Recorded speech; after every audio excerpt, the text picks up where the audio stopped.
Hello, Meoni here, and welcome back to another news video. This time we're looking at another interview directly that Famitsu magazine, the Japanese publication, had with Naoki Yoshida, the producer and director for Final Fantasy XIV, during the E3 2019 conference that's just concluded. So all of these interviews are going out onto the web, so I thought we'd work our way through those. So for this first one, Famitsu focused primarily on direct questions. A lot of the other interviews seem to have sort of missed out on that opportunity, so hopefully this is going to be more up our alley. So for the first question, during the Square Enix Live E3 2019 conference, there were a lot of Yoshi P shouts from the crowd. How do you feel about that? Yoshida says, I was really surprised. That stage is meant for introducing new console titles. It is supposed to be a stage where everyone in the audience can go, ooh, so I was feeling a bit frazzled. I mean, Final Fantasy XIV is an MMO that is about to go into its 7th year since release. New info on Shadowbringers was to be released, but I was afraid it would be a bit boring for someone who had never played Final Fantasy XIV before. To be honest, I was hesitating to go on stage and dive into that atmosphere. To which Famitsu say, was that so? Yoshi says, I was expecting more of, yes, another MMO, what's next?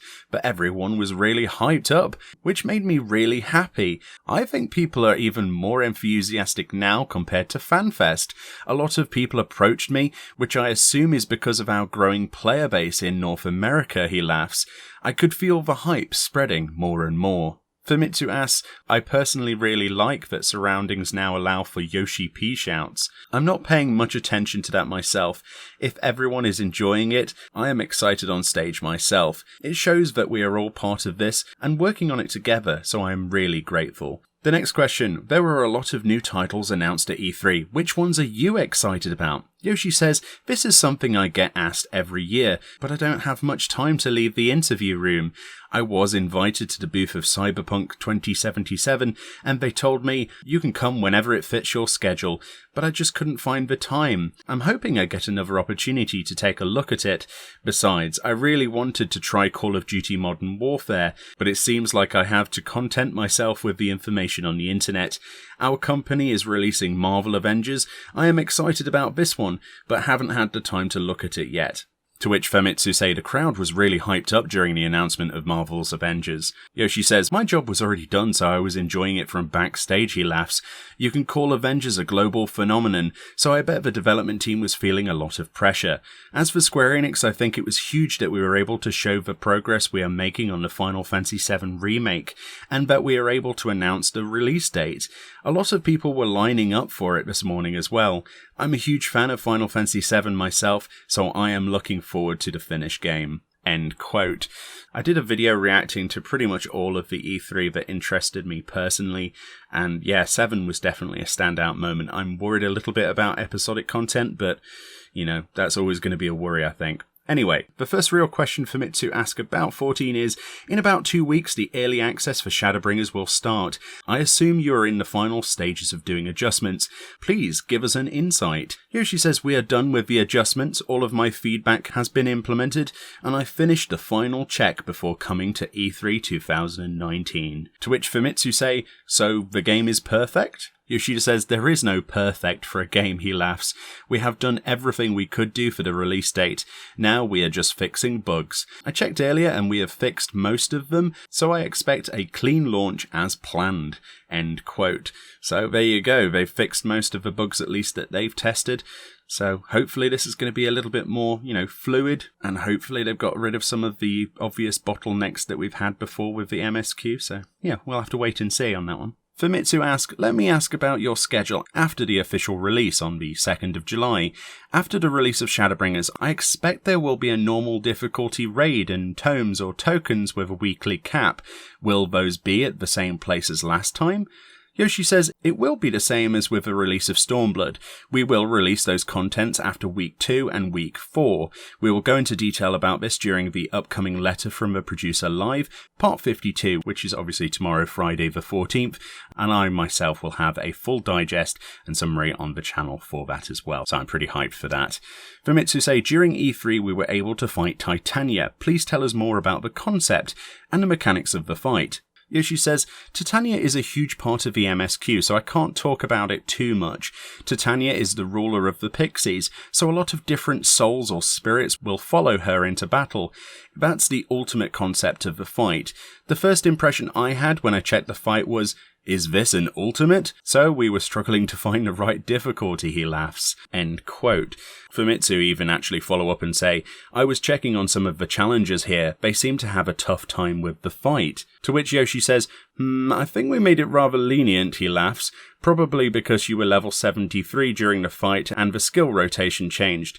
People are having trouble with the DPS checks. If not everyone is an experienced Final Fantasy XIV player, that check might be a bit hard. Success rate doesn't seem to be that high right now. I believe it's about 20 to 30%. So that's an interesting insight into the sort of percentage of people that actually cleared it at E3. I don't know, he said it was lenient and people just weren't used to it. It's really difficult to even speculate on this, isn't it, unless we actually play it ourselves. So, yeah, moving on. The next question, are we even fighting primals in the Thirst? Yoshi says, that's a spoiler, so I can't comment on that, he laughs. So, yeah, the implication there is not quite as simple as just fighting a primal, I would imagine. To which Famitsu say, I understand, and laughs. Will there be a hard and extreme mode like we had so far, and will both have a first and second phase? To which Yoshi says, one of the fights will follow that pattern. The other one is a bit different. We don't have a rule or guideline of having to have a first and second phase when creating these fights. New staff will start by creating dungeon bosses, and we put those that show a good sense or fast progress in their development on primal fights, but they seem to look at their experienced seniors when creating the fights, so that's probably why a first and second phase has become a pattern. On the other hand, when a veteran is in charge, we have opinions that say splitting a fight into the first and second phase just adds a redundant transition. In any case, one will follow the pattern you're used to, and the other one will be a bit of a curveball. End quote. So that's interesting. So we're getting new ways of approaching fights. This is something that could really mix it up. And like he says, I guess they've kind of got themselves in a rut and they need to keep experimenting and trying new things out. And it's really good to see that they're acknowledging that and are developing content around the idea that we don't have to stay within the lines, which is really exciting to me personally. Famitsu then asks, will the rewards be the same as previous fights? Yoshida says, yes, on extreme difficulty, one boss will drop a weapon and the other one will drop accessories. So now another big question. Please tell us more about the concept behind the Eden raid. A lot of people have been asking about this, so it's good to get something in a big paragraph. Yoshi says, the story will be tied to the MSQ to some degree. So in that sense, it is close to what the Binding Coil of Bahamut was. You have to clear the main scenario first to be able to challenge the Eden raid content, but it will go into the unfolding of the story for the first, so there is a stronger relation between the MSQ and the Eden raid. We do have two difficulties again, so we thought we might tie it closer to the main storyline this time around. That's really interesting. A lot of people have been wanting the main storyline to be tied into the raid for the longest time, having a simplified mode to actually go through that's, a normal mode, and then obviously a more difficult Savage version, just makes this a no-brainer for me personally. It's going to be exciting to see what Eden even is. A lot of people are speculating Final Fantasy VIII time compression style stuff, so, if it is that, I will be so happy. I loved 8, as you probably know. Anyway, so Famitsu say, so players can dive deeper into the story of Shadowbringers if they play the Eden raid? Yoshi says, yes, it's a lot about the essence of Final Fantasy. Famitsu say, Mr. Tetsuya Nomura, character and boss designer for Eden, is part of it as well? Yoshida says, so far extremes or ultimates were depending on the fantasy or imagination of a wandering minstrel, but in Eden we have a scenario where the imagination of the warrior of light will be tested as well, so please look forward to that. To which Famitsu say, so not the wandering minstrel but the warrior of light themselves? Yoshi says there might be a fight with the fantasy and imagination of the warrior of light, By the way, we changed the loot system for this raid, including the normal modes. We have so many different jobs now, so we now have a weapon coffer system in Savage raids for almost all floors. He says there will be loot coffers that drop accessories for the class that you use them on. To which Famitsu follow up, so there won't be any more accessory drops from the boss itself? Yoshi says we left a weapon drop on the 4th floor. If we remove that, there might have been the feeling of getting less loot, which we wanted to avoid. If you are lucky and you get a weapon coffer, you can still get 2 weapons in 1 week. For the other floors, one of the jobs in the party will always get an item. We changed the normal mode as well. So far, the shafts you needed to trade in for a chess piece only dropped on the 4th floor, so you had to repeat the fight until you won a roll. That doesn't suit the current time, so lower floors can drop these shafts from now on as well. You can more easily obtain the piece that you wanted now. There are a lot more changes that we made, but there are too many to discuss them all. I hope you will like the changes when you get to play and see for yourself. That's really interesting and something I didn't really expect. The ability to actually gain a chess piece or something like much earlier in the raid tier is going to make a lot more people able to access a lot of the later floors.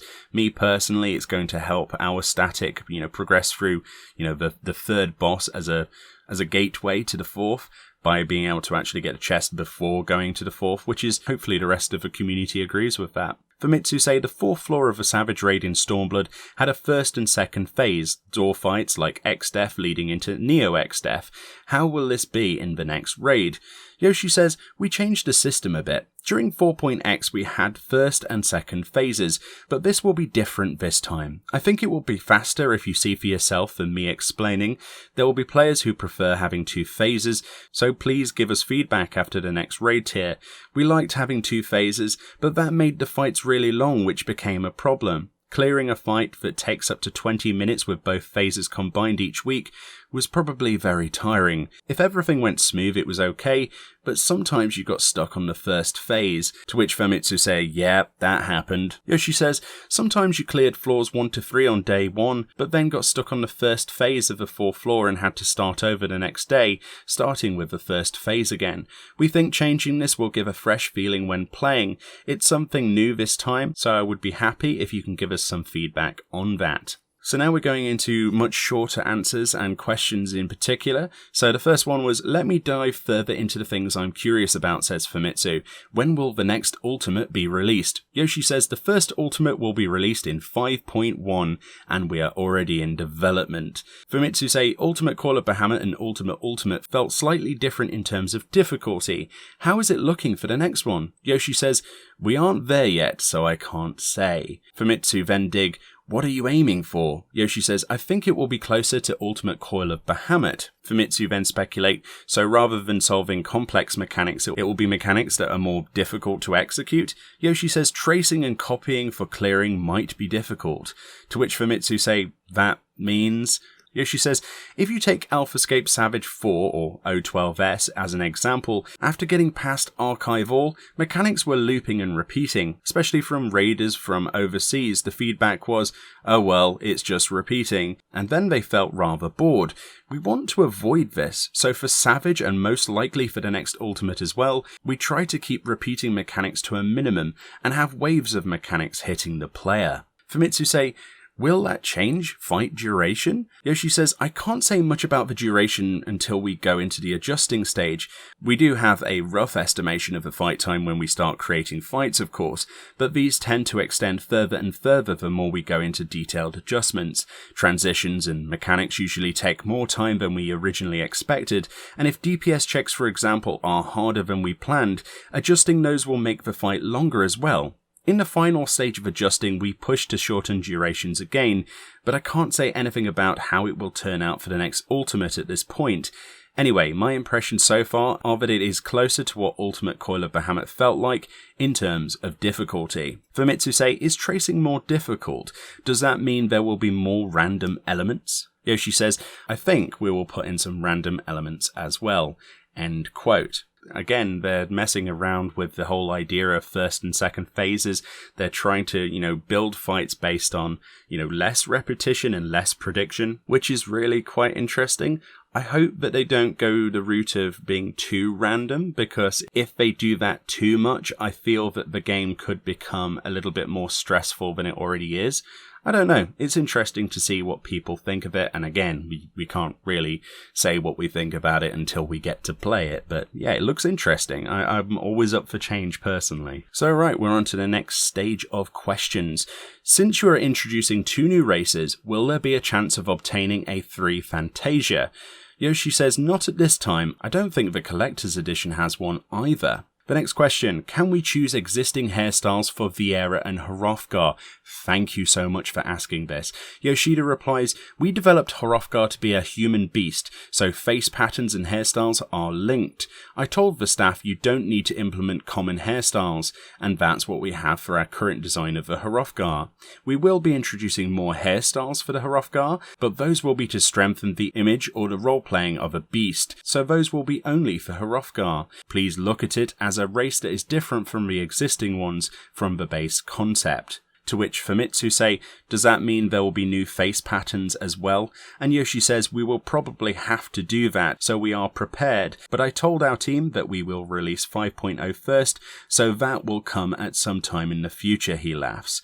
To which Famitsu also laugh and then say, so we can expect new patterns at some point after the release of Shadowbringers? Yoshi says yes. To phrase it differently, we had to make up our minds on that in order to achieve what we wanted to with the Hrothgar. Then Famitsu asks, what about the Viera? Will they have access to other hairstyles? Yoshi says Viera have a lot of unique hairstyles as well. There will be some others that you can use and some that you can't. There will be more available, but it won't be all. End quote. So these are actually questions that I've been asking myself. I would have loved to actually have an interview with Yoshi P myself. There's a lot of questions like this I would personally ask. It's very interesting. It seems like Viera are definitely getting the better deal out of the 2 races. I mean, any way you look at it. Yeah, so interchangeable hairstyles. Some of them will work, some of them won't for Viera, but Hrothgar have to wait for future face updates.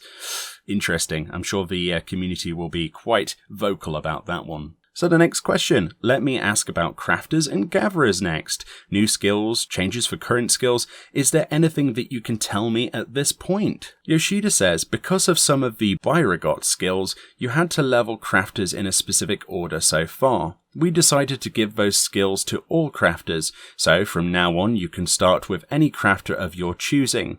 Our aim wasn't to balance the crafters, but to get to a point where you were able to start crafting with any of the crafting classes. There is no big system change for crafters or gatherers, but we tried to make them more accessible and fun to play. For example, we have made changes so that you can see how much progress a synthesis skill would give you. End quote.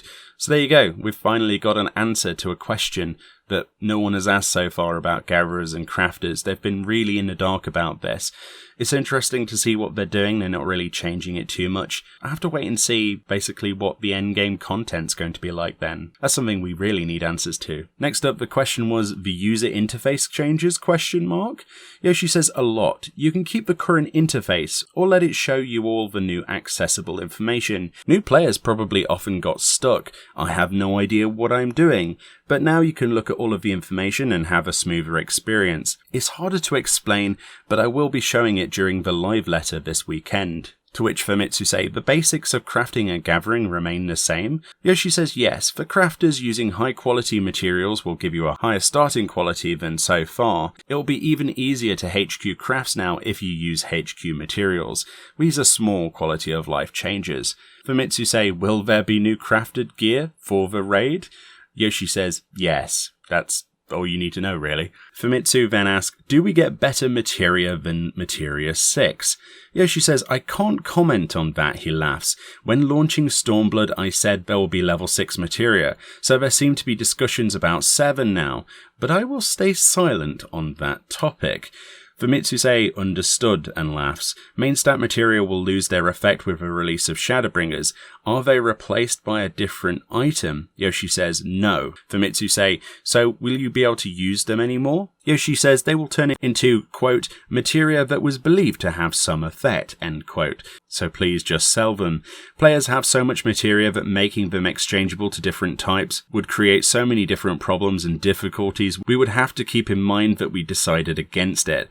I am sorry, but those will just become useless. Next question. How will retainers and market boards be handled in the first? Yoshi says you can access both. Why you can't access the source from the first will be explained during the story. Nonetheless, it shouldn't be possible to summon a retainer in the first, so there will be a character that solves this problem for you.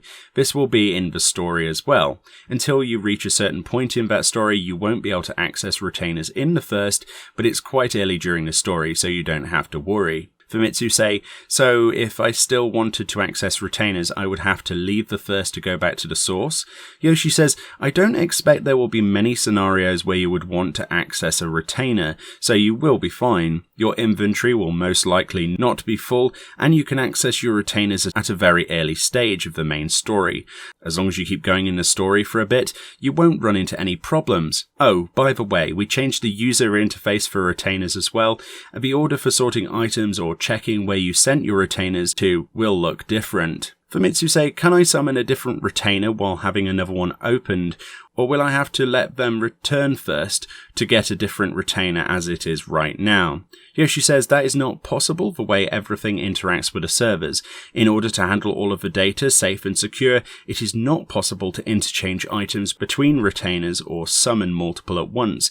Please look at it as a necessary measure for handling the huge amount of items. End quote. So it does sound like there's quite a lot of quality of life changes that they haven't really talked about. Maybe we'll see more about those in the live letter tomorrow. I would imagine there'll be stuff on all of the user interface changes, especially the retainer ones and things that we haven't seen yet. It's pretty exciting, really. There's a lot that they're keeping tight-lipped on, and it's impressive. The materia question does worry me, though, because I have a lot of materia 6s currently that I would love to turn into 7s. So if there isn't a 7, then I'm going to lose out on quite a bit of gil. The next part was on NPCs and the trust system.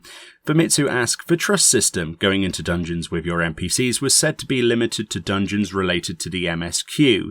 Are there plans for expanding this? Yoshi says we are discussing that right now. It will be depending on the feedback we get from the players as well, but we want to make it available for as much content as possible. I think everyone will see when they try the trust system that it is really well made. If we make it available for the dungeons we introduce in 5.1, we will probably have to do it for all of the dungeons after that as well. But if we make it available for the old content, there will be voices asking to make it available for every fight in the game. We hope to get feedback for the trust system after you have played Shadowbringers to understand better in which direction the player base wants to go with this system.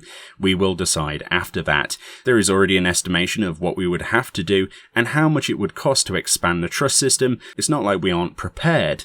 Anyway, this will be something we decide after getting feedback from the players. End quote. Oh, that's all kinds of hyped. All of the footage I've seen so far of the trust system look fantastic. It's more about story building and character development than it is actually running the dungeon. It's really cool, and I think a lot of people will enjoy that when they get to actually playtest it. The idea that they could basically implement this for other dungeons in the game based on that feedback. Hopefully it doesn't impact the queuing system with other players too much, as this is an MMO, but as long as you can't do high-end raiding with them or stuff like that, I don't really see a problem with it at all. So next up, the question that everyone's been asking, Blue Mage, at what point are you planning on removing the level cap, asks Famitsu. Yoshi says it is planned for 5.1. That of course means there will be more content for Blue Mage. Famitsu say, there seems to be a lot of content for 5.1, including the ultimate we discussed earlier. Yoshi says, there will be new PvP content as well, so there is a lot you can enjoy. I will go into detail on this in a live letter after the release of Shadowbringers. We are currently developing a lot. I think patch 5.1 will be a rather huge patch. Ooh, that's quite exciting. The idea of PvP and ultimate. more MSQ storyline, that's a big deal for me personally. Just having stuff to do was like one of the biggest issues that people had with sections of Heavensward specifically, and it was rectified slightly. Stormblood, we had a lot more things to do, including Eureka, obviously, and they are obviously planning that stuff as well, or at least Eureka-styled content. From what they've said here, it sounds like it's going to be absolutely packed. Next question. With the release of Shadowbringers, you are adding the option to save the password for login on the PS4. Is it difficult to introduce this for PC as well? Yoshi says, not at all. The reason we were only introducing it for the PS4 is that you are already behind one security layer, being the PlayStation Network, in addition to the Final Fantasy XIV that you have, and a Square Enix ID, and an account password, and the option for a one-time password. If you are being hacked on the PS4, it is likely the PSN account itself.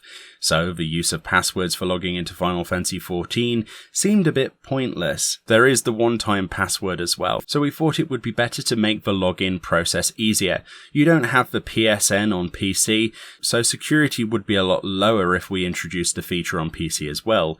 World of Warcraft seems to have this option, but we are still a bit skeptical.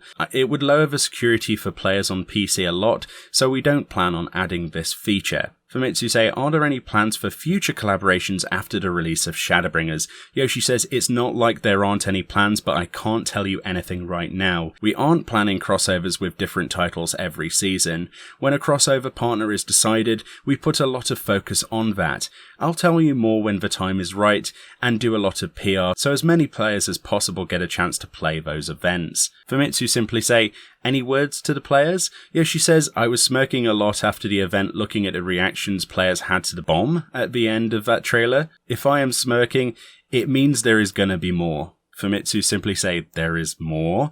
Yoshi says, I can say this because there is something that is even greater or more exciting.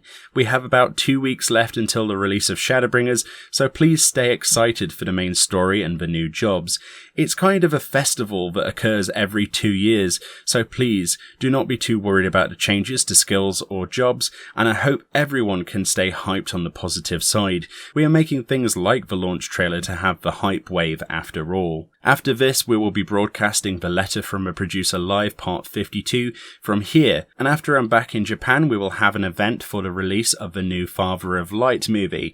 There'll be a lot of these events, and they are kind of intended as a countdown for the release of Shadowbringers. The story will touch on the core of Final Fantasy XIV, so please don't rush and take as much time as you need to play the game, and I hope that you will enjoy it. And there you go. Thank you kindly to Meoni, who translated and then posted this on Reddit. That was incredibly helpful. So in general, there's more lore bombs to drop. There's lots more hype. So I thought that was relatively one of the biggest spoilers you could put, but apparently not. I'm incredibly hyped to see what they do with Shadowbringers. I've told you all before on videos that I'm most excited for the MSQ. I want to see what exactly all of this means and where you could possibly take this. And so far, it hasn't really disappointed. Either way, thank you all kindly for watching. A link to this will be in the description of the video. Please go and support that Reddit thread. Give it some love. Give it some upvotes, because obviously Meoni dedicated all of that spare time to actually go through these and translate them. And I'll see you all next time.